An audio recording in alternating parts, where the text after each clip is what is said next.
Welcome to Doodle and Design. Today, we'll create a beautiful flower using the buttonhole stitch. Let's get started. Material need for buttonhole stitch: you'll need fabric, embroidery floss, a needle, and an embroidery hoop. Secure your fabric in the hoop, thread your needle, and let's begin. Start the center. Bring your needle up through the fabric at the center of your flower.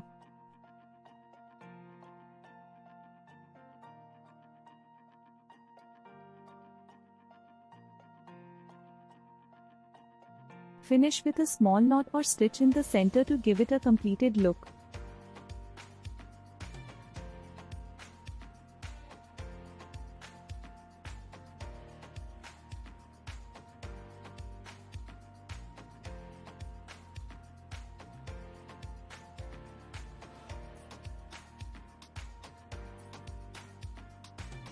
To make a petal, stitch a loop with a buttonhole stitch. Continue stitching around the shape of the petal, keeping your stitches even.